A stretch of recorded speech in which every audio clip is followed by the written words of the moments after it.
The year is 1346. Edward III, King of England, leads an army of Englishmen through the north of France, up to the great city of Paris. His plan is secret, however, it is thought that he would encircle Paris with two large supporting armies, one from the north, one from the south.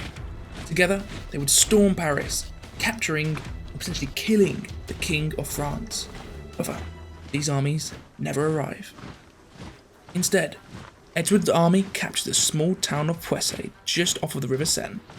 Philip VI, King of France, scared of this English army, calls up his main fighting force from Gascony and sets off after the English. This French army from the south marches up quicker than Edward III was expecting. Unable to defeat this large French army, Edward III has to march north, or he'll face complete destruction. Now a race to the River Somme. By this point, the English army is on its knees, desperate for food and supplies. It needs to reach Calais. As they arrive at the River Somme, the English notice that every single bridge and opening is heavily guarded by French militias and army detachments that have got the place locked down. Before all is lost though, the English discover a small opening along the top of the River Somme. It is a ford which they can get the army across at certain times of the day. Blanchetaque. The only thing in their way are 3,500 heavily armed French troops.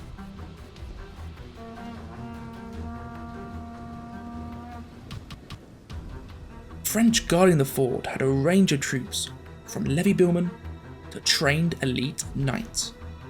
With around 500 men-at-arms and many famed Genoese crossbowmen, the English would find no easy time in getting across the ford at Blanchetaque. It really would be the first of many challenges that Edward III's English army would face in their campaign in France. Join me as we rediscover what really happened on this pivotal moment of the 100 Years' War.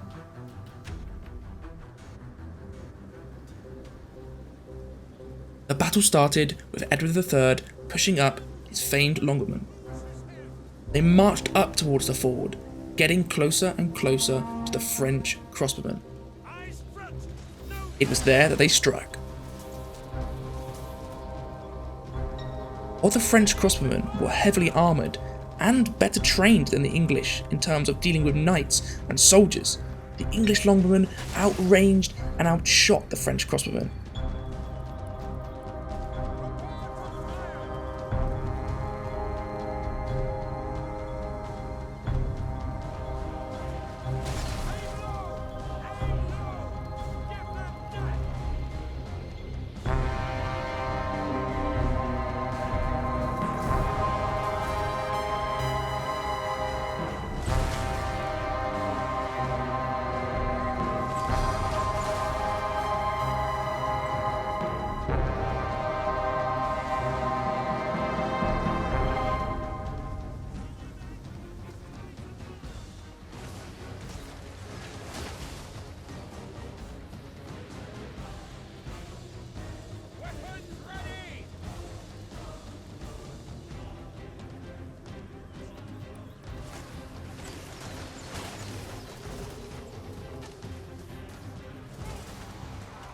English were relentless, shooting 3 times faster than the French, and ultimately destroyed them.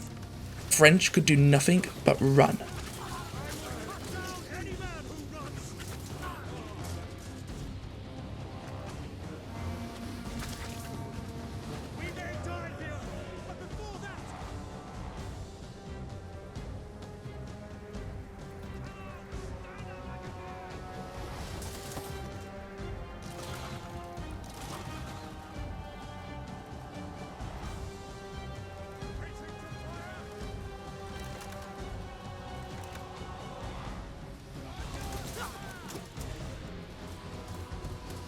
It seemed as if the French general had underestimated the strength of the English longbowmen. In almost a feat of panic, the French general ordered his men-at-arms to mount up and ride at the English longbowmen. This required them to cross the muddy and shallow ford. It was at this point that Edward III ordered all of his infantry to push forward and make their way also into the ford to meet these knights in hand-to-hand combat.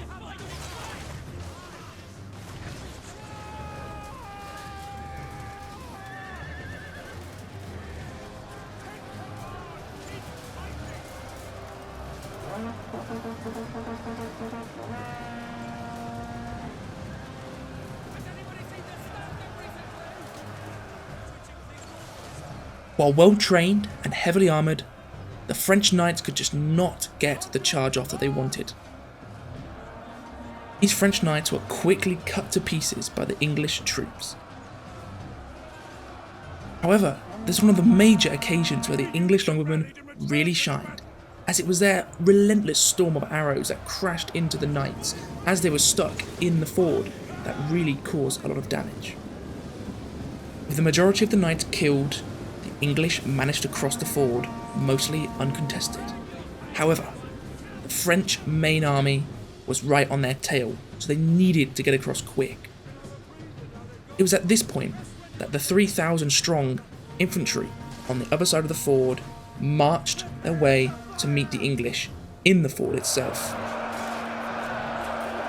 It would be here that great melee would ensue.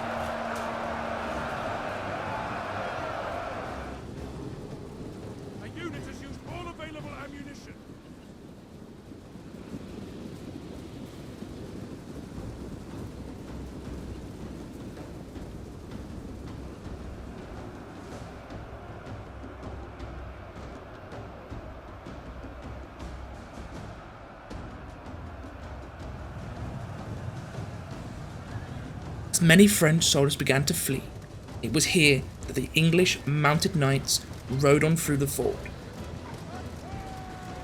They would push their way through the surrounding infantry, making their way through them and onto the retreating troops. This caused widespread panic for the French, and by this point, most of their troops were starting to flee.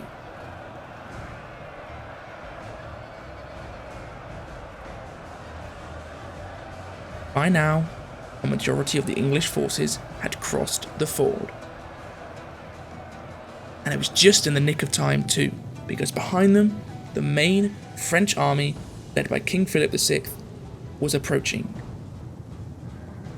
Whether it was out of anger, pride, or maybe a strategic decision to try and mop up any stragglers from the English army, several hundred French knights charged on down towards the English position.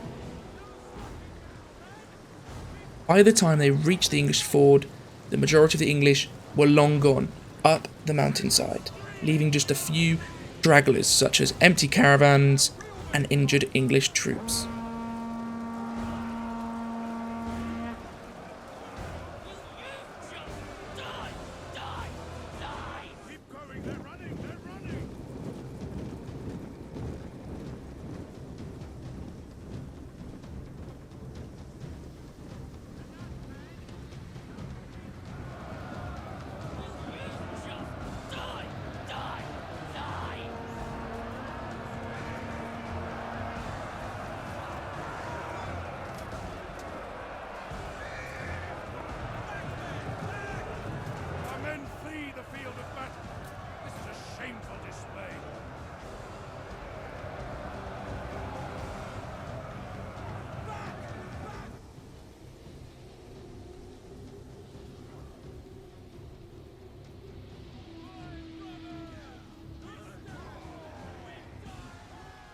This would mark the end of the Battle of Blanchetaque, with the French knights holding their ground at the ford, not continuing to push up and attack, as might seem strategically correct, seeing that the tide was still low and there was still room to move across. But no, King Philip ordered his troops to stay put. it would be this decision that would lead to the world-renowned Battle of Crécy that would come just a couple days later.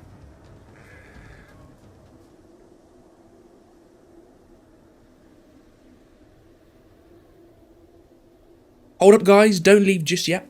Before you go, I want to say just a few things. I want to first off say a massive thank you. If you have watched this video all the way to the end, you're really supporting the channel, and it's a massive thank you for your help. What I wanted to say was, this is episode 1 of my chronological series. So the important part there is chronological. I'm covering the 100 Years' War in order from when the English first landed in about 1345, 1346, which is obviously this battle here, one of the first battles, Battle of Blanchetaque. Then I'm going to go through in order. I'm going to go Battle of Crécy next. Then the following battles, some which you might have never even heard of, and that is the fun of this series. So if you are interested, please do subscribe so that you can be notified of when these battles continue. But just to end off once more, it's a massive thank you for watching, and I will see you in episode 2. Bye guys.